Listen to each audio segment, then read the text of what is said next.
Une seconde pour toi. C'est une grosse affaire pour moi. La pluie a frappé le toit de la remorque comme si elle essayait d'entrer. C'était un de ces jeudis froids et humides de novembre où tout se sentait plus lourd. Je venais d'avoir le fromage grillé de Debbie sur la casserole quand mon téléphone bourdonnait. Randall, l'échange est coincé. Besoin de vous à 5 au lieu de 7. 2 heures d'avance. 2 heures que je n'avais pas. J'ai regardé le message comme s'il pouvait se réécrire. J'étais déjà fatigué, et c'était le genre de balle qui pouvait détruire une semaine entière. J'avais 26 ans, je travaillais au transport à Riverside Rehab, en essayant de le retenir dans le lot 17 au Cedar View Trailer Park avec ma fille de 5 ans, Debbie. Cette nuit-là, je n'avais plus d'option avant même de commencer. Très vite, avant de plonger, laissez votre ville ou votre pays dans les commentaires. J'adore voir où vous êtes tous. Voilà l'histoire. J'ai d'abord appelé Warren à côté. Le vieux médecin du Vietnam est stable. Si quelqu'un pouvait aider, c'était lui. Il a déjà ouvert la porte. J'aimerais pouvoir, gamin, il a dit, sa main ferme et chaude sur mon épaule. Mais je dois être à Roanoke ce soir. Va a appelé pour mon frère.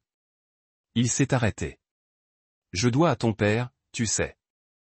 À l'hiver 1998, son camion a heurté la glace noire par Little Snake. Je l'ai sorti. L'homme était à moitié gelé. Cette histoire est toujours différente. Toujours. Je suis tombé sur ma liste mentale. Shona et Léo dans le lot 15, tous les deux en fin de service. Le maître de Debbie. Malade, selon son répondeur. Mon cousin à Red Bluff. Désolé, je ne peux pas. Mes mains sont pleines. Même l'adolescent qui nourrit les chats errants par la laverie n'a pas répondu. Chaque porte que j'ai frappée s'est fermée. Et il y avait Debbie debout au bord du couloir avec son stéthoscope en plastique qui tournait autour de son cou. Dora, le sac à dos de l'explorateur. Elle m'a regardé avec ses grands yeux bruns. Papa, je peux être silencieux. Le docteur Debbie promet. Elle a dit que c'était un contrat contraignant. J'ai atteint son niveau. Ma tête tournait. Preston Pritchard, le chef de département, était déjà à l'affût des violations des politiques. Un pas de travers et j'étais grillé. Mais qu'allais-je faire? Laisser un enfant de 5 ans seul dans une caravane pendant une tempête. J'ai mis une barre de granola dans son sac à dos, j'ai glissé une bouteille d'eau à côté, j'ai attrapé sa polaire, et j'ai fait l'appel. Je l'ai regardé dans les yeux. Vous vous asseyez au poste d'infirmière. Vous couleur.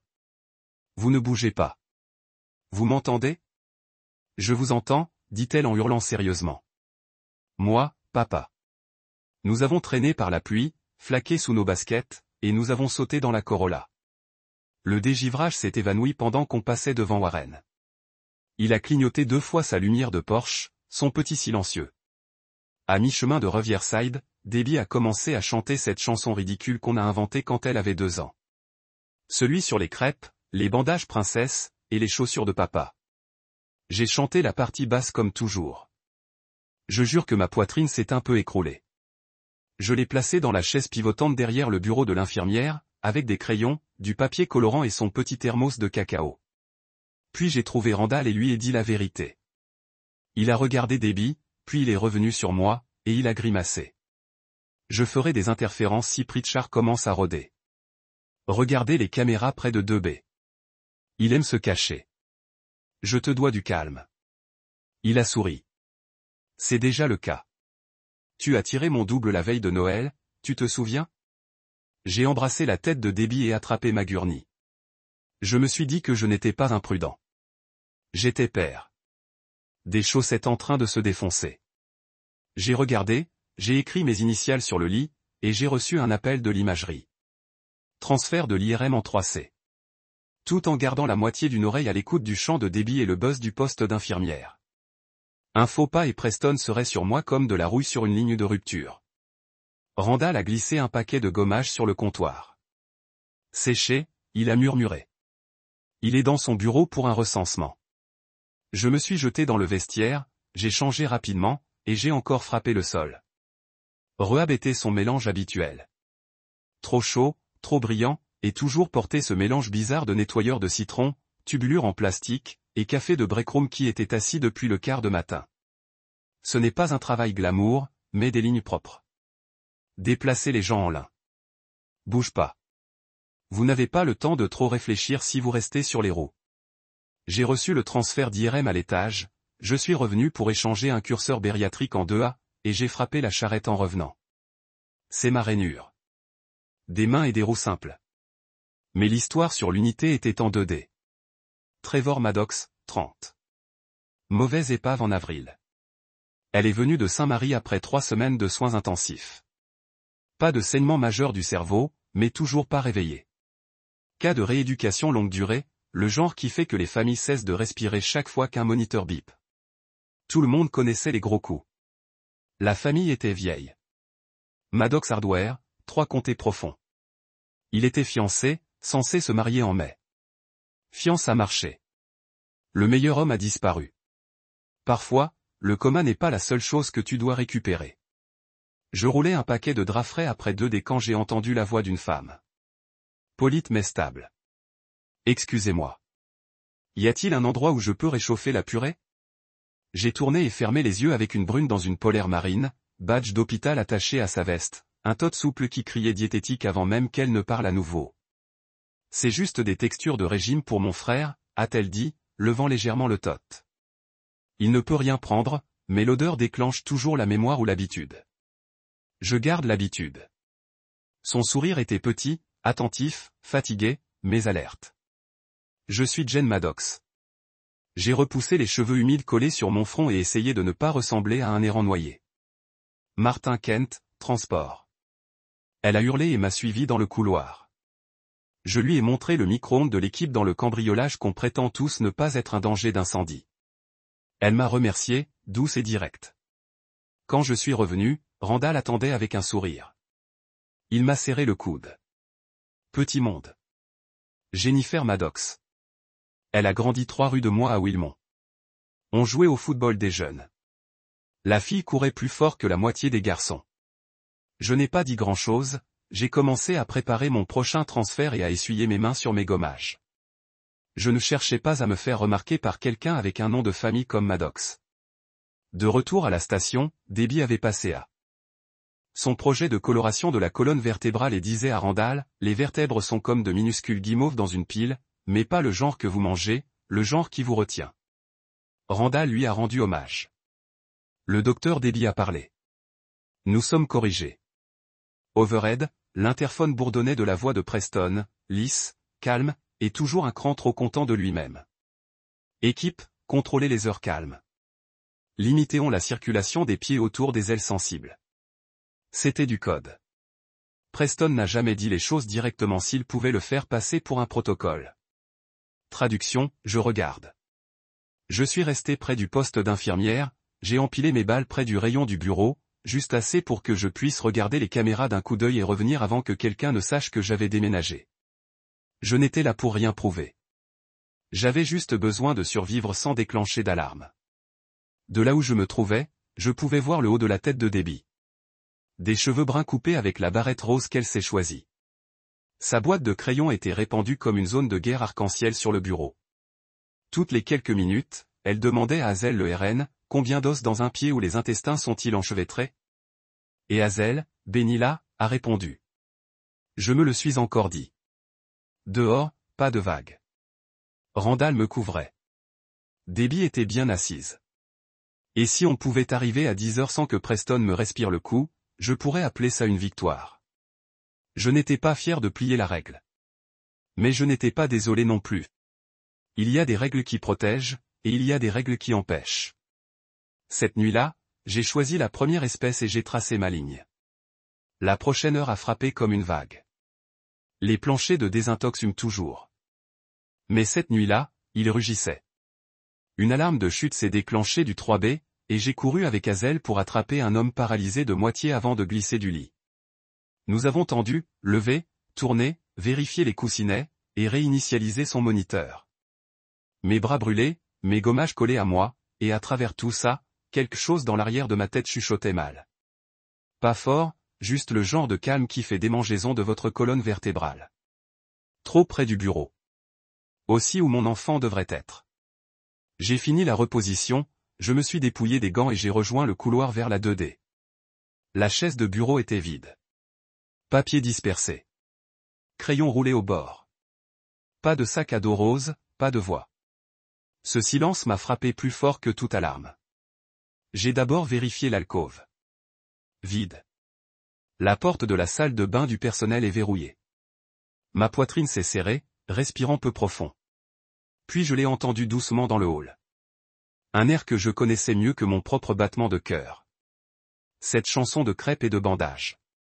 Celle qu'elle chantait toujours en m'aidant à plier la lessive ou à réparer la jambe cassée de son lapin farci. Il flottait à mi-chemin de la 2D. Lumière et lent comme un lullaby joué en arrière. Je l'ai suivi, le cœur percutant les côtes, les chaussures coulant contre le sol ciré. La porte de Trevor Maddox était ouverte. La lumière de l'écran des éléments vitaux rayonnait vert pâle sur les murs. Debbie se tenait près de son lit, sa petite main reposant sur le rail, chantant comme si c'était la chose la plus normale au monde. Sa voix était stable, douce, claire. Debbie. Je siffle, je rentre vite, j'arrive déjà à la saisir. Alors j'ai gelé. Le moniteur clignait. Les respirations se bousculent. Encore un battement. Puis une forte inspiration siffla à travers la canule. La forme d'onde a encore grimpé.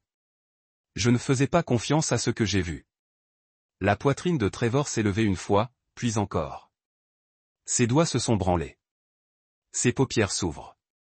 Lent, lourd, non concentré, comme un homme qui se bat dans la boue. Puis les deux yeux se sont fendus, se fermant à droite sur mon enfant de 5 ans. Debbie a arrêté de chanter mi-mot. Il bougea la bouche, sèche et tremblante. Où suis-je? Les mots sont venus comme du papier de sable, mais ils étaient des mots. Debbie a gâché et embrayé son stéthoscope comme si c'était réel. Monsieur, vous êtes à Riverside. Je suis le docteur Debbie. Ma main a frappé la cloche d'appel si fort qu'elle a probablement cassé la douille. Chambre 2D. J'ai crié en appuyant sur l'alarme du rail. En quelques secondes, les pieds ont frappé le couloir. Hazel et Randall ont commencé, puis 2 autres infirmières, puis Preston. Toute la pièce est remplie, frotte le brossage, surveille le chantage, les gants se cassent, contrôle le chaos. La voix de Hazel était ferme. Monsieur Maddox, pouvez-vous me serrer la main? Oui. Faible mais certain. Randall s'est penché sur les pupilles. Pouvez-vous nous dire votre nom? Les yeux de Trevor l'ont suivi, puis passé à Debbie. Cette chanson, il a rasé, la poitrine tremble. Je le sais. Hazel clignait. Tu connais la chanson? Il a hurlé peu profond. Ma sœur chantait celle-là. Des pancakes quand on était enfant. La lèvre de Debbie tremblait, ne savait pas si elle avait des ennuis ou avait sauvé la vie de quelqu'un. Puis Preston a balayé, comprimé dans la main comme il était scripture. Ses chaussures faisaient à peine un bruit. Il a scanné la scène, a vu le gamin, m'a vu, et ce pointu et froid a regardé dedans. Qu'est-ce qui se passe ici? Son ton n'était pas un choc, mais un avertissement. Hazel a regardé en haut de sa carte. La respiration spontanée augmente, la parole spontanée, le mouvement délibéré. Il est réveillé, Preston. Il en est sorti. Trevor tousse. Dur mais réel. Elle a chanté. J'ai avalé. C'est impossible. Ça m'a attiré. La chambre est restée calme sauf pour le bip du moniteur. Le visage de Preston n'a pas bougé. La stimulation auditive fait partie de notre protocole de coma, a-t-il dit uniformément, les yeux me coupant comme une lame. Les patients répondent à des sons familiers. C'est bien documenté. Il ne mentait pas. Il ne disait pas la vérité qui comptait. Randall a regardé de lui vers moi et de retour, la mâchoire serrée. Personne n'a rien dit d'autre. On savait tous que si Preston encadrait l'histoire, ce serait la version écrite. Hazel a vérifié le flux 4 et a chuchoté, Vital est stable. Puis elle regarda Debbie et sourit petit. Tu as bien fait, ma chérie. Preston la ferme vite. Je me suis accroupi à côté de Debbie, le cœur est toujours en tonnerre. Vous m'avez fait peur à moitié à mort, je dis, faible mais ferme. Elle clignait, les yeux mouillés, la voix petite. Mais il s'est réveillé, papa. Je l'ai tiré dans ma poitrine juste là sur le sol de l'hôpital, le chaos autour de nous, et sentis son petit cœur frapper contre le mien. Je ne me souciais même pas que la moitié du personnel regarde. Randall se pencha et murmura, « Tu ferais mieux de la sortir avant que Preston décide que c'est une scène disciplinaire. » J'ai hurlé, j'ai ramassé des billes, et je suis revenu vers le hall. Preston a commencé à taper des notes sur sa tablette, chaque frappe sonnant comme un clou. Dans le couloir, j'ai trouvé un coin calme près du placard à linge. Le visage de Debbie était pâle, ses mains tremblaient un peu. Et, j'ai dit, se brosser les cheveux. « Ça va ?» Elle a hurlé, reniflé une fois. Il avait l'air si triste, papa. Je voulais juste chanter. J'ai avalé fort. La prochaine fois, dis-moi d'abord. Tu ne peux pas entrer dans la chambre d'un patient. Ce n'est pas sûr, elle a murmuré. Mais je savais qu'il en avait besoin. Et honnêtement, elle avait peut-être raison. Nous avons attendu que les infirmières stabilisent Trevor et roulent dans de nouveaux équipements de surveillance. Je pouvais entendre la voix de Preston à travers la vitre, couper et contrôler, dicter des ordres, et déjà changer le récit en langage politique. Randall sortit quelques minutes plus tard, transpirant sur son front. Il a rencontré mes yeux et a fait un petit signe. Il est réactif, connaît son nom, l'année, a demandé sa sœur. Il a regardé Debbie et a fait un sourire. Tu as une sorte de magie, petit. Preston a suivi quelques secondes derrière. Toutes les affaires. Monsieur Kent, a-t-il dit, voix calme mais nette. Mon bureau maintenant. Je me suis aventuré pour ça. Pas ici. Pas devant Debbie. Ça peut attendre? J'ai demandé, stable. Elle doit rentrer chez elle. Il s'est arrêté assez longtemps pour faire le silence. 5 minutes, puis nous discuterons comment la politique s'applique à cette situation. Cette situation a fait tourner mon estomac. Randall a dit, je vais te couvrir. J'ai hurlé une fois et j'ai marché Debbie vers le salon du personnel, les cacher derrière le rideau par les distributeurs automatiques. Restez ici. Ne bougez pas. Je suis sérieux. Elle m'a serré les bras. J'ai mal fait, papa? Je me suis plié à son niveau et je lui ai embrassé le front. Non, bébé. Tu as fait quelque chose de bien, mais les adultes sont bizarres dans les règles, ok? Alors laisse papa leur parler, puis on rentre. Elle a hurlé lentement, les yeux gros. D'accord, mais dis-leur qu'il s'est réveillé à cause de la chanson. Je vais leur dire, j'ai promis. Je me suis tourné vers le bureau de Preston, les battements de cœur continuent de trembler, sachant bien dans quel genre de feu j'allais marcher. Preston ne m'a pas fait attendre longtemps. 20 minutes après que j'ai couché Debbie derrière ce rideau, sa porte de bureau s'est fermée derrière nous, douce, précise, comme il aimait tout. Il était assis droit, les mains pliées, les menottes de la chemise assez pointues pour couper le papier. Il n'avait pas l'air fatigué. Il avait l'air de répéter. Monsieur Kent, il a commencé à parler et à polir. Vous avez enfreint la politique. Vous avez amené une mineure dans un environnement clinique, exposé à la vie privée des patients, créé une exposition à la responsabilité, et compromis les normes de sécurité institutionnelle. La bonne intention ne protège pas les institutions. Il parlait toujours comme ça, comme s'il s'adressait à un tribunal au lieu d'un travailleur du couloir. C'est clair. Je n'avais pas de baby-sitter. C'était une tempête. Elle était assise à la gare tout le temps. Elle n'a pas causé de problème. Je le possède. Il m'a regardé trop longtemps, comme s'il attendait qu'un crack se montre. L'intention n'a pas d'impact, monsieur Kent. Vous comprenez? Je comprends, j'ai dit, serrez la mâchoire. Ça n'arrivera plus. Il a hurlé une fois, déjà fini avec moi. Nous mettons fin à votre mission immédiatement. Les ressources humaines traiteront la paye finale d'ici vendredi. C'était ça. Pas d'écriture, pas d'avertissement, juste une tranche propre. Je me suis assis devant lui au diplôme encadré sur son mur. Son diplôme d'une école privée de commerce. Les lettres dorées brillent sous la lumière du bureau. J'ai pensé à combien d'heures j'avais poussé des gourris pour cet endroit. La veille de Noël, les doubles équipes, les pauses, les chaussures trempées. Rien de tout ça ne comptait. Je me suis levé lentement. Il a tendu la main comme si on concluait un marché. Je l'ai secoué parce que mon père m'a élevé à la vieille école. Serre la main d'un homme même quand il te lâche. Puis j'ai quitté mon visage avant de donner ce que je ressentais. Randall était près de la machine à glace, penché contre le mur avec 2 tasses de café. Il m'a vu venir. Je n'avais pas besoin de demander. Il t'a mis en conserve, il a dit plat. Oui, j'ai répondu.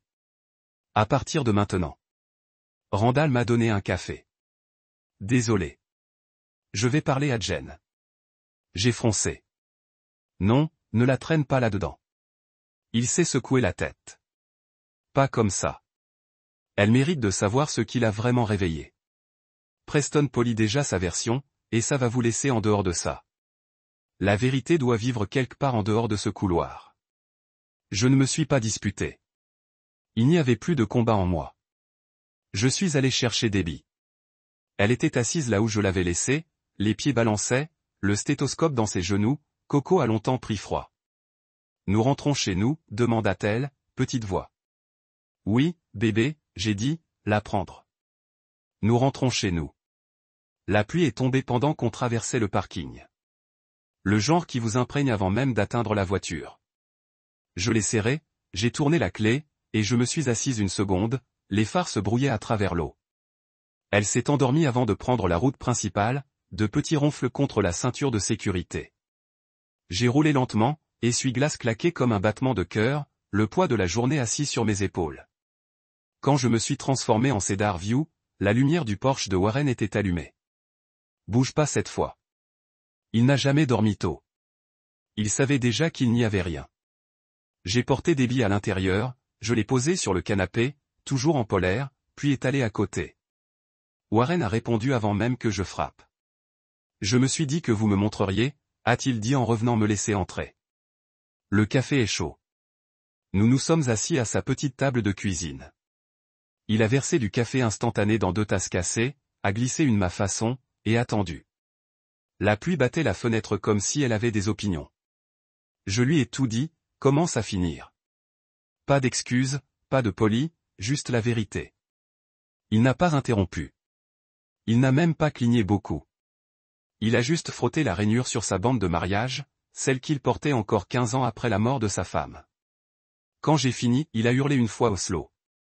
Parfois, les hommes font la bonne chose, et cela coûte toujours, a-t-il dit. Ne veut pas dire que tu arrêtes. J'ai regardé le café, je me suis mis à la vapeur comme de la fumée. C'est une façon stupide de sortir. Il a à moitié souri. Tu es sorti debout. Ça compte. Il s'est levé, a disparu dans sa petite chambre arrière, et est revenu en tenant 2 choses. Un billet de $20 plié et un petit manteau de labo blanc. Celui que vous trouverez dans une poubelle. J'ai trouvé ce mois-ci, dit-il. J'ai eu l'impression qu'il y avait une fête. Et les années 20 vous êtes trop fiers de demander, mais le gaz ne se paie pas. J'ai regardé le manteau, petite poche avant, faux badge cousu qui disait scientifique junior. Ma gorge s'est serrée. Je ne peux pas prendre ton argent, Warren. Tu ne prends pas, tu acceptes. Apprenez la différence, dit-il. Et c'était ça. Quand je suis rentré à la maison, Debbie était à moitié réveillée, en me clignotant depuis le canapé. Je me suis agenouillé à côté d'elle et j'ai retenu le petit manteau. J'ai quelque chose pour toi, gamin. Elle s'est assise, l'a tiré, les manches trop longues. Elle a beaucoup souri. Le docteur Debbie s'est couché. Puis elle a filé une fois et a failli trébucher sur l'ourlet. J'ai ri. Puis de nulle part, j'ai commencé à pleurer. Je n'ai pu arrêter personne. Les 2 se sentaient bien. Les 2 se sentaient nécessaires. Elle est montée sur mes genoux, m'a tapé le visage. Ne sois pas triste, papa. Tu n'as pas mal fait. J'ai embrassé ses cheveux. Non, bébé, je n'ai pas mal fait. Elle s'est encore endormie avant que je n'en finisse. Plus tard, je m'assis dehors sous l'auvent avec une bière que je ne pouvais pas finir, regardant la pluie flatter dans le même trou de peau qu'il faisait toujours près du lot 17. Mon téléphone a sonné une fois. Randall a appelé Jen. Elle mérite de savoir ce qui l'a vraiment réveillée. J'ai tapé un merci. C'était tout ce qu'il y avait à dire. J'ai posé le téléphone sur la rampe, j'ai écouté la pluie s'estomper en rythme régulier, et j'ai vu l'ampoule du Porsche briller plus doucement jusqu'à ce qu'il soit enfin brûlé.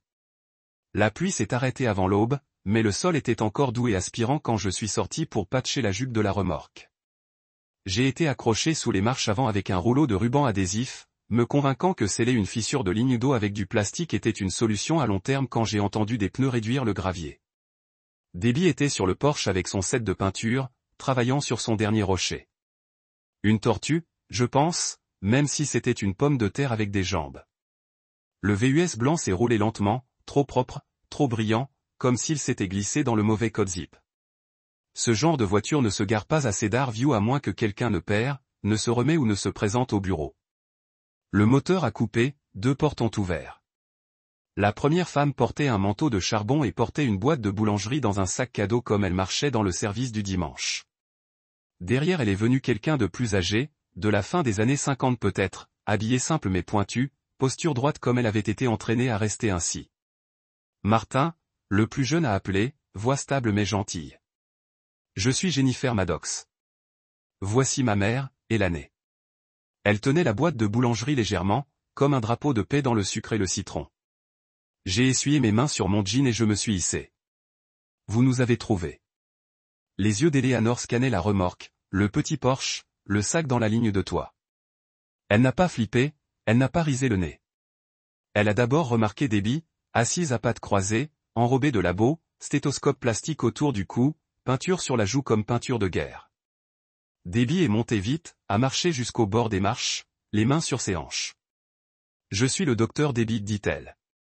J'ai fait respirer un homme. Jennifer cligne des yeux, prend les gardes, puis sourit sans hésiter. Ses yeux se sont levés plus vite que prévu. Tu l'as absolument fait, a-t-elle dit. J'ai tenu la porte et les ai agités. À l'intérieur, on sentait le savon, la cannelle de la farine d'avoine de Debbie et le tapis humide. L'endroit était propre, mais petit. Rien n'a impressionné. Plat empilé, couverture de canapé plié. Les dessins de Debbie ont été collés aux armoires et au réfrigérateur en rangée l'opale.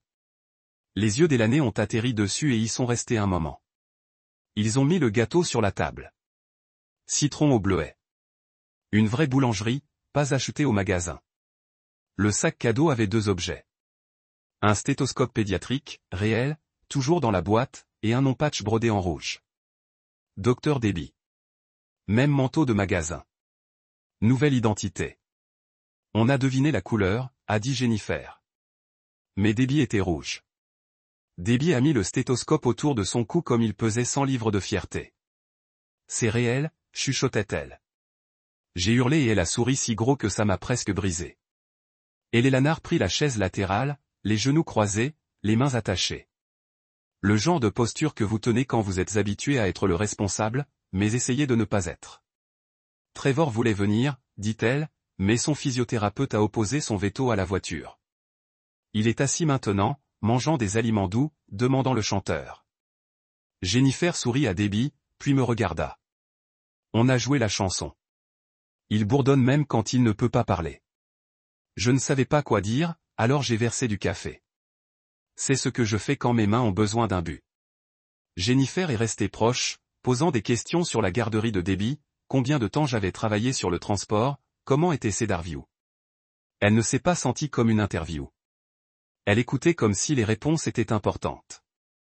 J'ai répondu honnêtement. Je lui ai dit au sujet des quarts de travail tardifs, des pneus de ruban adhésif, comment on garde des radiateurs supplémentaires en hiver parce que le four à remorque tousse plus qu'il ne chauffe. Elle n'a pas eu pitié de moi, elle a hurlé comme si c'était la survie, pas une histoire de soba. Eleanor est entrée dans son sac et a sorti une enveloppe, l'a glissée sur la table. Ce n'est pas de l'argent, dit-elle, voix calme mais ferme. C'est une lettre, une recommandation. Si vous choisissez, vous pouvez l'emmener à Oakidge Rehab dans Miller Creek. Je suis assis sur le conseil de fondation. Vous ne serez pas gêné de l'utiliser. Je ne sais pas quoi dire. Ma fierté a essayé de discuter, mais elle s'est fermée pour une fois. J'ai mis l'enveloppe sous ma tasse à café, le cœur battant comme si j'avais reçu une clé que je n'avais pas demandée, mais qui était encore nécessaire. Debbie tournait autour du salon, tenant son stéthoscope comme un sceptre, montrant ses dessins. C'est les poumons. Et celui-là est une colonne vertébrale. Et celui-là est une photo de l'homme que j'ai aidé. Elle s'est arrêtée. Son nez est bizarre parce que je n'avais pas de gris. Jennifer sourit et toucha le coin de l'œil. Tu es un bon docteur, Debbie. Pas vraiment, Debbie a lâché. Mais je le serai. Tu le es déjà, a dit Elané. Silence, mais bien sûr. Quand ils sont partis, Elané a mis sa main sur mon épaule. L'accident de mon fils s'est produit la même semaine où sa vie personnelle s'est effondrée, a-t-elle déclaré. Se réveillant à la voix de sa sœur et entendant parler d'une petite fille qui chantait, cela a changé toute la direction de sa première heure en arrière. Les gens ne peuvent pas toujours choisir leur point tournant, mais vous lui en avez donné un. J'ai hurlé, la gorge serrée, sans savoir où mettre tout ça. En arrivant à la porte, Jennifer s'attarda. Elle s'est tournée juste avant de sortir. Randall est mon ami depuis nos 8 ans. Il m'a dit ce qui s'est passé rapidement. Je ne suis pas là pour soulever des problèmes. Je suis ici parce que les gens devraient être remerciés à haute voix. C'est ce que j'ai dit. Elle a souri. Pas de maquillage, pas de masque, juste un vrai. Et a jeté un morceau de cheveux derrière son oreille. Votre fille est extraordinaire. Tu le sais, non? Je n'ai pas besoin d'y penser. Ils sont entrés dans le SUV, ils ont reculé lentement. Le soleil avait commencé à percer les nuages en bande. Ma caravane n'avait pas l'air différente, mais elle semblait plus grande. J'ai attendu 1 minute avant d'ouvrir l'enveloppe. À l'intérieur était une lettre tapée avec l'entête au kitsch, un langage propre, pas de fluff. Martin Kent a fait preuve de professionnalisme, de conscience de la situation et de jugement calme face à l'inflexibilité institutionnelle. Je serais fier de la voir sur n'importe quel plancher médical que je supervise ou soutiens. Elle a été signée à l'encre bleue avec le nom et le titre d'Eleanor Maddox en dessous. Je l'ai lu 2 fois, puis je l'ai plié, je l'ai glissé dans l'enveloppe, et je l'ai mis dans le placard à côté des formulaires scolaires de Debbie. Je ne savais pas si je l'utiliserais, mais il était là maintenant. Une porte que je n'avais pas demandée. Debbie se tenait dans le couloir, stéthoscope dans une main, tortue rocheuse dans l'autre. Papa, ils ont apporté du gâteau. Peux j'en ai avant le déjeuner si je l'appelle petit déjeuner? J'ai souri. Seulement si tu promets de manger du brocoli plus tard. Deal, elle a dit, déjà épluché le couvercle de la boîte. En creusant, j'ai vu le SUV s'effacer. Parfois, la vie se sent coincée dans la même boucle. Travail, réparation, patch, répétition. Puis quelqu'un frappe à votre porte avec du gâteau, une lettre, et assez de vérité pour basculer toute votre orbite. Lundi matin, le bulletin interne de Riverside a frappé des boîtes de réception comme des excuses humides. Le titre se lisait comme suit, la stimulation auditive intégrée au plan de soins entraîne un réveil positif. C'était ça. Pas de mention d'un enfant de 5 ans dans un manteau de laboratoire. Pas de chanson, pas de risque, pas d'haleine tirée du noir par un gamin qui se moquait de crêpes et de souliers. Preston a rassemblé du personnel pour un petit couloir serré. Clipboard cousu, manches croustillantes, voix tournée en mode PR moyennement ferme. Les demandes de renseignement des médias sont adressées à l'administration seulement. Nous maintenons le langage protocolaire, la terminologie clinique. Aucune variation. Il s'est arrêté assez longtemps pour signaler le contrôle. Nous suivons le plan. Il n'a pas dit mon nom. Pas besoin. Je n'étais pas là, mais Randall l'était. Et il a regardé chaque mot frapper le sol. Plus tard ce jour-là, Randall a appelé pendant que je rechargeais le radiateur avec du liquide de refroidissement emprunté. Il tire les flux de la caméra de ce poste. La conformité l'a signalé. Mineur présent dans l'unité. Pas de badge, pas d'autorisation. Il soupirait. Pritchard pousse à le garder propre. Pas de narration, pas de visage, juste du coma, du personnel, du dossier fermé. Et Eleanor? J'ai demandé. Elle le veut vraiment. Pas viral, juste réel. C'est là que Jennifer a envoyé un texto. Elle m'a demandé si je pouvais faire une déclaration factuelle. Rien de légal, pas de chaleur, juste ce qui s'est passé directement. Ses mots exacts étaient, pas de cadrage, pas de drame, juste les faits comme vous les vivez. Je lui ai dit que j'y réfléchirais. Puis je me suis assis à notre petite table de cuisine Mika, regardant le stéthoscope de Debbie assis dans le bol de fruits, et écrit 4 paragraphes en anglais clair. Je n'ai pas essayé de me faire le héros ou Preston le méchant. Juste la vérité, comment nous avons fini dans la chambre 2D, ce que j'ai vu, ce que j'ai fait, ce que ma fille a chanté. Je l'ai joint à un courriel sans sujet et je l'ai envoyé. Le lendemain, ma Corolla a commencé à bégayer chaque fois que j'ai frappé 40. J'ai sauté le capot comme si je savais ce que je faisais et j'ai regardé le désordre des tuyaux et de la rouille jusqu'à ce que Warren ère avec sa tasse et son journal du matin. Elle n'a pas l'air bien, j'ai murmuré. Il s'est penché, a écouté de près, a tapé le radiateur avec un tournevis, et a laissé sortir un sifflement bas. Vous allez avoir besoin d'une nouvelle pompe et probablement des plugs, pas en option. Je n'ai même pas demandé ce que ça signifiait en dollars. Il a disparu dans sa caravane, est revenu avec une boîte de café pleine de bandes de caoutchouc, de vieilles clés, et les factures roulées. Il a enlevé $300 et l'a retenu. Tu me rembourseras quand tu pourras. Pas avant. Je ne prête pas d'argent. Je la passe en avant. Je ne me suis pas disputé. Je l'ai pris et j'ai hurlé.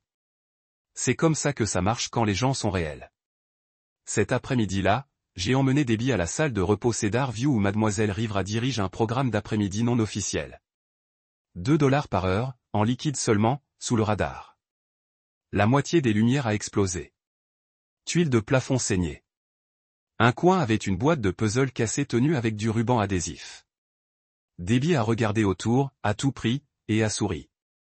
Ils ont des énigmes, dit-elle. C'est génial. J'ai embrassé le haut de sa tête. C'est facile. Je suis médecin.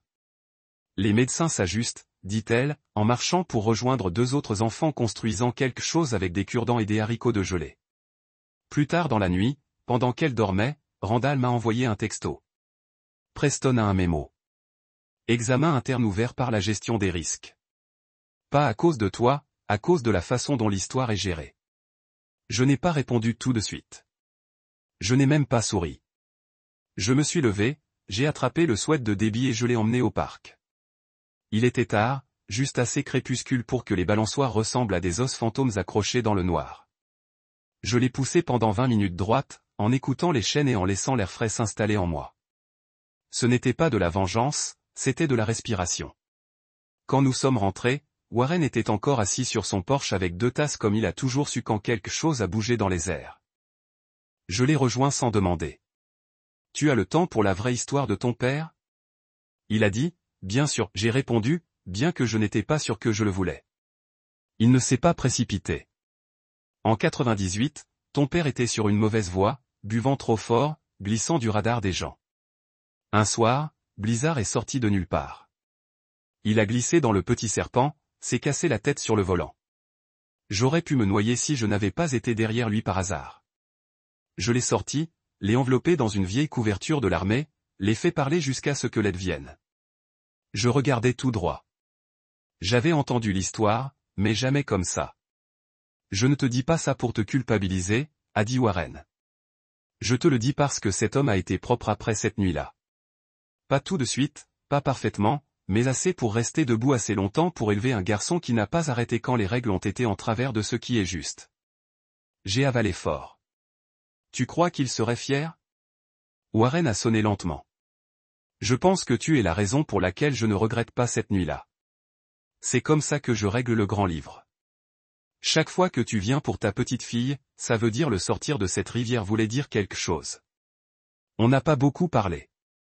Juste assis là alors que la lampadaire clignotait au-dessus du lot 17 et le son des télés lointaines roulait à travers les fenêtres ouvertes. Cette nuit-là, j'ai dormi léger mais mieux. Pas parce que quelque chose s'est réparé, juste parce que parfois les vieux vous ancrent mieux que tout ce que l'argent peut acheter. Je rinçais la vaisselle quand mon téléphone a sonné. Numéro inconnu. Code régional de Miller Creek. J'ai séché mes mains sur une serviette et j'ai ramassé. Martin Kent, la femme a demandé. Sa voix était nette, claire, polie, pratiquée. Voici Carole Templeton d'Oakidge Rehab. Tu es venu très recommandé. Nous aimerions parler. Elle a parcouru les détails comme un directeur d'école expliquant les règles à un étudiant de transfert. Personnel de nuit et transport. $19,75 l'heure. Les prestations commencent après 30 jours. Aide à l'enseignement si je voulais aller à l'EMT plus tard. On grandit, a-t-elle ajouté. Nous valorisons la fiabilité. J'ai dit que je viendrais voir. J'ai conduit l'heure jusqu'à Miller Creek avec la lettre d'Elelane pliée dans ma poche de veste comme une autorisation. Le bâtiment était propre. Nouveaux étages, plus grands ascenseurs, peinture fraîche. Le personnel était poli, tout sourire, mais fatigué. Même poids derrière les yeux. Cet endroit était lisse. Je pourrais me voir pousser des guirlandes là, peut-être même s'installer à plus long terme. Je me suis serré la main, j'ai visité les salles, répondu à leurs questions, posé quelques-unes de mes propres questions. Ils m'ont proposé une date de début le lundi suivant si je le voulais. Sur le chemin du retour, j'ai pris la mauvaise sortie exprès. Tiré dans le cèdre, on dirait que ça pourrait me donner une réponse. Le Porsche de Warren était allumé. Au milieu de l'après-midi, il s'assit sur la balançoire avec sa radio basse, grondéant jusqu'à quelque chose des années 70. Mademoiselle Rive rabattait un groupe d'enfants vers la salle des épaves, leurs sneakers griffaient sur le gravier. Debbie courut après eux, pourchassant une seule feuille jaune comme si elle était vivante. Elle l'a pris en plein air, l'a tenu comme un prix, puis a ri de son propre triomphe. Je me suis garé, le moteur tourne toujours, et je l'ai regardé pendant 1 minute. Puis je suis sorti, me suis penché contre la voiture, et j'ai appelé Oakidge. Merci pour l'offre. Mais je ne vais pas nous déplacer juste pour déménager. Je dois finir ce que j'ai commencé. Carole ne s'est pas disputée. Si quelque chose change, vous avez mon numéro. J'ai raccroché et laissé le calme s'installer. Plus tard, j'ai dit à Randall. Il traversait un burrito micro-ondes dans la salle de pause quand j'ai appelé. Alors, tu choisis t'es-tu, dit-il, bouche haute. Respect. Il s'est arrêté. Sérieusement, faisons les nuits d'études du mardi. J'ai toujours ce cahier supplémentaire. Amène le cerveau, j'apporte la caféine. Marché conclu, j'ai dit. Ce soir-là, Jennifer m'a envoyé un texto. Pas un paragraphe. Juste une photo de 2 smoothies, un rose, un vert, et un message. J'en ai une pour Debbie. 400 heures près de l'étang de canard.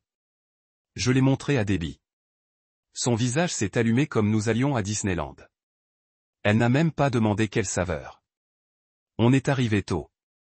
Debbie a couru droit pour les canards avec son smoothie comme des vieux amis. Jennifer s'assit sur le banc en jogging et une capuche surdimensionnée avec les équipes du Durham College numéro 12 imprimées sur le devant. Tu gardes toujours son sweat? J'ai demandé à être assise à côté d'elle. Elle a lâché. Il l'a laissé dans mon coffre il y a 6 ans. Je ne l'ai jamais demandé. On n'a pas parlé grand ce jour-là. Pas de discours, pas de plan futur, juste de petites choses. Le type de bandage préféré de Debbie, avec des paillettes.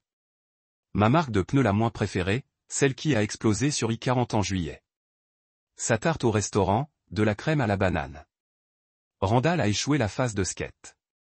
Il s'est cassé le poignet en essayant d'avoir une bordure à 14 ans. C'était plus dur d'être gêné que de souffrir. J'ai ri.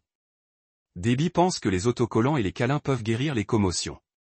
Honnêtement, ce n'est pas mal, dit-elle en souriant dans sa boisson. À un moment donné, Debbie est passée avec une poignée de chapelures et nous a remis chacun un morceau comme nous faisions partie du troupeau. Nous les avons jetés à l'eau et nous avons vu des canards se battre pour rien. C'est parfait. Jennifer s'est pointée dessus. Mon frère d'abord. C'est la priorité. J'ai hurlé. Debbie m'a toujours montré la poitrine. 2 voix, la même route. Elle m'a regardé une longue seconde. Pas romantique, pas flirt, juste me voir. Je suis content que tu ne sois pas parti. J'ai avalé fort. Je l'ai presque fait.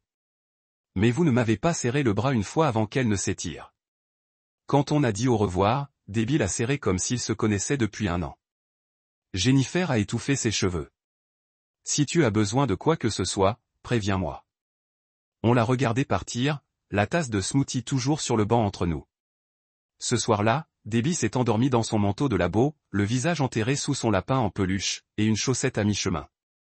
Son stéthoscope était enveloppé autour de son poignet comme un bracelet.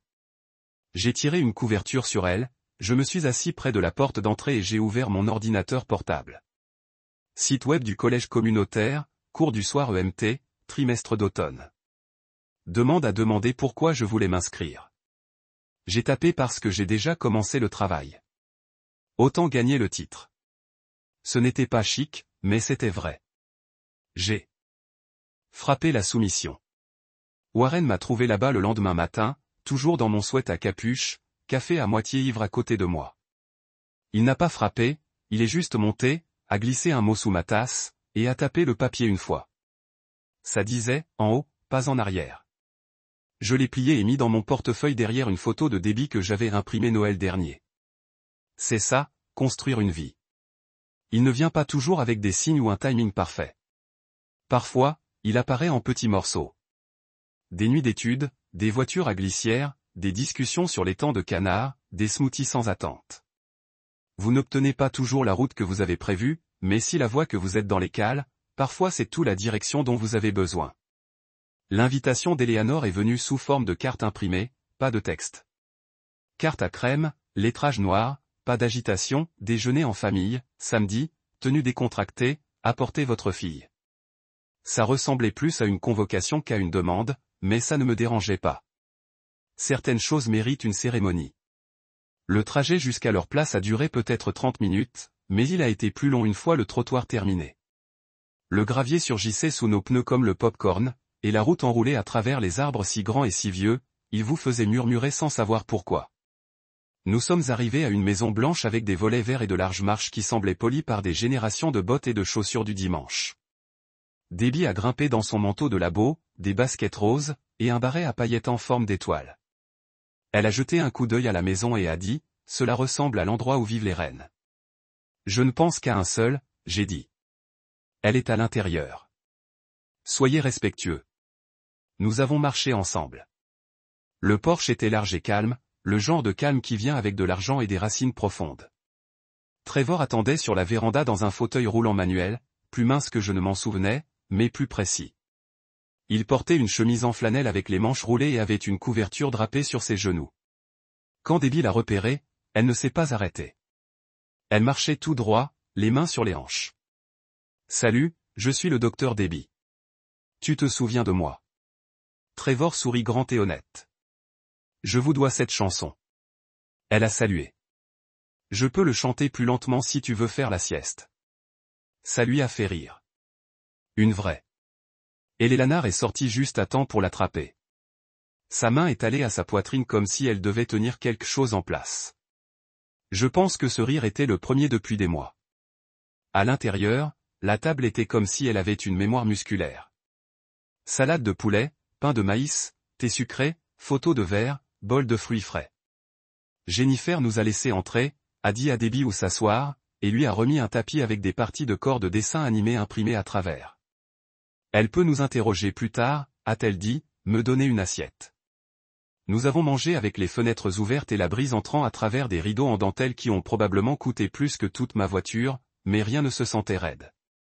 Jennifer a parlé de la thérapie de Trevor, de la façon dont il détestait encore la farine d'avoine, mais gérait la pommos. Debbie lui a parlé de son projet de peinture de roche, qui s'était développé en fossiles médicaux. Il a hurlé comme si c'était la recherche la plus importante de l'année. Pendant le déjeuner, Jennifer a déplacé le sujet sans cligner des yeux. Notre fondation familiale signe un cadeau pour le programme de garderie de Cedar View. Miss Rivera a besoin de lumière et de tapis qui n'essaient pas de tuer des enfants. Elle ne l'a pas dit comme une faveur. Elle l'a dit comme une décision. J'ai avalé fort, posé ma fourchette. Je vous remercie, j'ai dit, stable et direct, comme mon père m'a appris. Vraiment ? Eleanor s'est dit satisfait. Miss Rivera fait plus de bien avec du ruban adhésif que la plupart des gens avec des subventions. La rumeur avait commencé à fuir. De toute façon, un des CNA de Riverside a posté quelque chose de vague en ligne, juste une phrase critique sur la musique et les miracles. C'était suffisant pour que le journal local renifle. Preston a essayé de diriger tout ça vers le neutre. Norme de soins appliqués avec excellence. Il a dit à quelqu'un qui écouterait. Jennifer a roulé les yeux quand je lui ai dit cette partie. Eleanor m'a attrapé avant le dessert. Ça vous dérangerait, demanda-t-elle avec soin, si nous avons dit la version complète à notre prochaine réunion de donateurs. Pas public, pas un projecteur, juste une salle pleine de gens qui écrivent des chèques et devraient comprendre où c'est contrôle-terre. Je n'ai même pas hésité. Tant que Debbie ne finit pas sur scène ou dans une brochure. Bien sûr que non, dit-elle. La vérité atterrit où elle devrait. Randall m'a envoyé un texto le même jour. La conformité veut ma version aussi. Je vais le dire franchement. Chanson, souffle, moniteur, équipe, pas de spin. Ce vendredi, Mademoiselle Rivera a remis une boîte à Debbie. Pour vous, docteur, elle a dit, souriant. À l'intérieur se trouvait un livre d'images illustrées sur le corps humain et une feuille d'autocollant personnalisée qui lisait « Doc Deb » en lettres étincelantes. Debbie en a épluché un immédiatement et l'a collé à son manteau au-dessus de son cœur. Puis elle a sorti son marteau réflexe de jouet, m'a frappé le genou 2 fois, et a dit « Bon rebond. Vous passez. » C'était la même semaine que j'ai commencé les cours de MT au collège communautaire. La première nuit, je me suis senti comme la plus vieille recrue de la chambre. Mon stylo n'a pas fonctionné. Mon bureau a tremblé. J'ai mal orthographié larynx au premier quiz. Mais c'était bien d'être à nouveau stupide. Imbécile, mais en mouvement. Pendant ma pause déjeuner le lendemain, j'ai envoyé à Jennifer une photo de mes notes de rayures sur l'obstruction des voies respiratoires. Elle répondit avec un coup de Trevor mangeant de la compote de pommes d'une cuillère, le tenant lui-même, le menton stable. Le progrès n'est pas fort, elle a écrit. Ça s'empile. Elle avait raison. Ça ne gronde pas. Il construit. Un quiz, un autocollant, un souffle. L'audit de Riverside n'est pas venu fort. Pas d'alarme, pas de grande scène, juste une équipe de presse-papier en civil, posant des questions tranquilles dans les chambres latérales avec la porte pour la plupart fermée. Preston a gardé son manteau de costume toute la journée, même quand l'air est devenu étouffant. Il marchait vite, parlait lentement comme s'il pouvait dépasser l'examen s'il continuait à bouger. Randall m'a rattrapé après son examen. Il se pencha sur son camion, sirota le café de la station-service et secoua la tête. Ils ont demandé qui a initié le protocole de stimulation. Il a dit que les modalités de l'équipe comme la chanson est apparue sur son propre. Ils ont demandé pour Debbie? Ils ont demandé qui a amené le mineur. Il a dit un ancien employé. Comme si les mots n'avaient pas de poids, pas de visage. Comme si tu étais un con, pas une personne. Je n'en ai pas demandé plus. Je savais déjà comment ce jeu jouait. Tu protèges la structure. Vous aplatissez les gens. Je ne suis pas allé près de Riverside cette semaine, mais j'ai marché Debbie au programme de Mademoiselle Rivera tous les jours. Elle a couru sur ses nouveaux tapis, des carrés solides brillants qui n'ont pas bouché ou snag, n'ont pas traîné les enfants à mi-course. Je suis resté là une longue minute ce premier jour-là, juste à la regarder sauter sur eux comme un jeu. Quelqu'un a réparé quelque chose. Ça m'a suffi. Trevor m'a demandé de visiter le jardin de désintox derrière Saint-Marie. 2 bancs sous un treillis blanc qui sentait l'herbe coupée et l'antiseptique. Il avait l'air mieux, moins pâle, plus de poids dans sa voix. Toujours fatigué, toujours en rétablissement, mais plus tranchant. Tout s'est effondré avant l'accident, a-t-il dit, les yeux sur une ligne de fourmis traînant des miettes. Fiance a triché. Le meilleur homme le savait. J'étais engourdi. Ce camion ne m'a pas brisé. Je l'étais déjà. Il s'est penché sur le dos, les jambes enfilées sous une couverture. Se réveiller au visage de Jen et entendre parler d'un gamin qui chante des crêpes. Ça a coupé tout le bruit. Réinitialiser mon échelle. J'ai hurlé. Je sais pour vide. Je lui ai dit. La mère de Debbie est partie à 4 mois. J'ai appris à tenir une bouteille et mon caractère en même temps. Il a fait un petit signe comme ça. Puis il a demandé, tu es en colère contre Preston? J'y ai pensé pour un bit. Je ne suis pas à court de choses pour être en colère, j'ai dit. Mais j'essaie de le dépenser là où il m'achète quelque chose. Il a souri. C'est mieux que la thérapie. 2 jours plus tard, Asher a appelé de Riverside. La voix en ligne sonnait comme quelqu'un qui lisait un script. Monsieur Kent, nous aimerions offrir un placement dans une unité différente par SM en attendant les résultats de l'examen. On dirait qu'une porte latérale s'est ouverte sans excuse derrière. J'apprécie l'appel, j'ai dit, mais je ne suis pas intéressé à me faufiler. Je construis en avant, pas sur le côté. Il y a eu une pause. Puis elle a dit, pris. Randall a envoyé un texto plus tard dans la nuit. Photo d'un nouveau badge avec son nom sous la charge d'infirmière de nuit. Un concert de 3 mois pendant que Janice se rétablit. Je suis toujours sous le choc. Peut-être piéger ça. Je lui ai dit félicitations et je le pensais. L'homme l'a mérité. Ce week-end, Jennifer et moi avons emmené Debbie à la foire du comté. Poussière dans l'air, tout frit ou filant ou les deux. Debbie a gagné 2 poissons rouges et les a nommés Éponge et Syringe. Jennifer lui a acheté un gâteau d'entonnoir de la taille d'un volant. Debbie a laissé tomber sa limonade et a pleuré pendant 30 secondes, puis a ri quand Jennifer a fait semblant de glisser dans la flaque.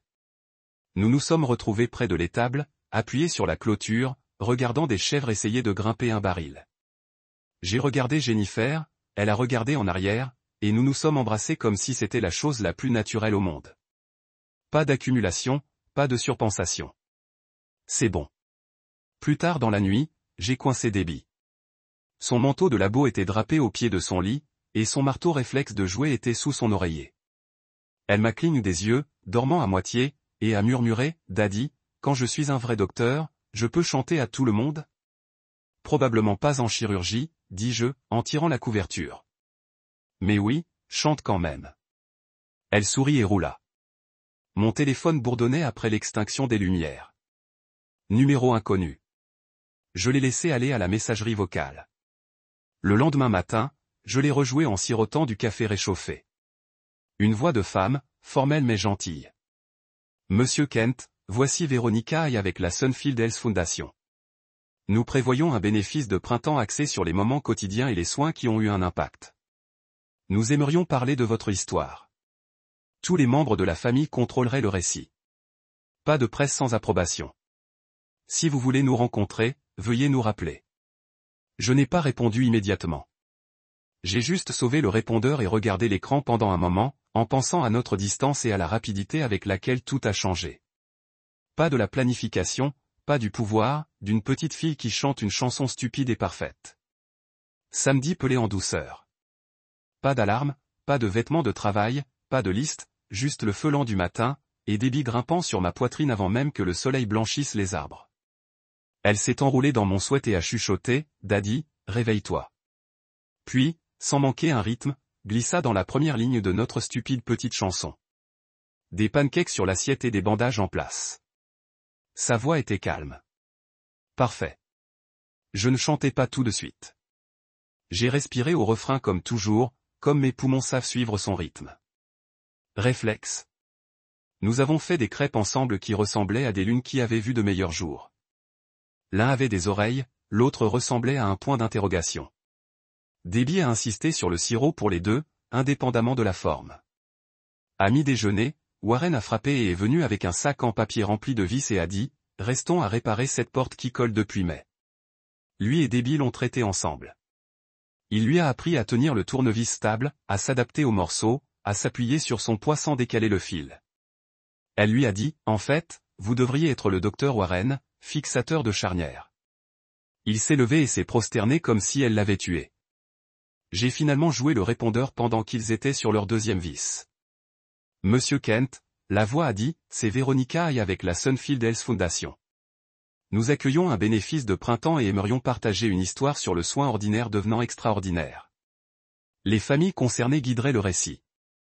Pas de presse sans ton avis. Voudriez-vous parler? J'ai regardé Debbie dans son manteau de labo, le nom du docteur Debbie finalement cousu en place après qu'elle ait insisté sur le fait que ce n'était pas réel jusqu'à ce qu'il soit cousu. Warren se laquait à la vis dépouillée, murmurant sur de vieilles charnières et du bois bon marché. Notre caravane sentait le sirop et la poussière chaude, et j'ai réalisé que l'endroit ne se sentait plus petit. Je suis sorti sur le porche et j'ai rappelé. Je leur ai dit que je me réunirais pour en parler. Pas de caméra dans le visage d'un gamin de 5 ans. Pas de discours de héros. Juste la vérité. Un gamin a chanté une chanson stupide et un homme a suivi des règles qui comptent plus que celles tapées dans un manuel. Vers le midi, Randall m'a envoyé une capture d'écran d'un courriel. Objet, mise à jour du statut. Organe, Preston est en congé administratif en attendant l'achèvement de l'examen interne. Pas de commentaires, pas de visage souriant, juste le fait d'être assis là. J'ai renvoyé un pouce vers le haut et une blague. Ne répondez pas. Je suis hors réseau. Jennifer est arrivée dans sa berline poussiéreuse 1 heure plus tard avec 2 sacs en papier, des courses et une flanelle d'occasion. Elle a dit qu'elle ressemblait moins à un gars qui a perdu un combat avec un sèche-linge. Dans un des sacs, il y avait une enveloppe délanée. Un reçu de don. Cedar View After Hours. 14,8 cents. 2 ans de lumière, tapis, collation. Je l'ai lu 2 fois. Jennifer ne l'a pas expliqué, elle m'a embrassé et m'a donné la boîte de tranches de fromage comme si ce n'était rien de spécial. On a fait du fromage grillé. Debbie a couru son stéthoscope en plastique vers le haut et le bas de mon bras, a déclaré que j'avais une basse pression du coude, et a prescrit un autocollant et une sieste. Trevor a fait face au déjeuner pour montrer qu'il pouvait maintenant boutonner sa chemise au premier essai. Lent, fier, sans aide. Le soir, l'endroit était calme de cette rare manière dorée. Pas mort, calme. Je me suis assis sur les marches, la porte de l'écran s'est ouverte, le café est chaud près de moi. La brise traversa les feuilles comme si quelqu'un s'était finalement mis d'accord sur le chemin à suivre. Je ne cherchais plus à me venger. Je ne poursuivais rien. J'étais intéressé par des miles, à empiler des progrès de pouce par pouce. Debbie est sortie dans son pyjama mal assorti, a grimpé dans mes genoux, et a pressé son oreille vers ma poitrine. « Votre cœur est bon, dit-elle, comme si c'était un fait qu'elle avait mesuré. « Le vôtre aussi, docteur, répondis-je. » Elle a hurlé, satisfait, et a commencé à chanter les premières notes de notre chanson. J'ai rejoint la deuxième ligne, douce et stable, juste nous deux sur un pas qui n'a plus cru. Il ne s'agissait pas d'être bruyant. Il s'agissait de choisir quoi respirer ensuite. Et on a choisi ça ici, maintenant. Enfreindriez-vous une règle pour aider quelqu'un si ça vous coûte tout? Faites-nous savoir dans les commentaires ou écrivez simplement ce que cette histoire vous a fait sentir. Si vous l'aimez, appuyez comme et abonnez-vous. Cela nous aide vraiment à continuer à partager des histoires comme ça. YouTube a choisi ça pour vous. Tapez dessus. Voyons s'ils ont bien deviné.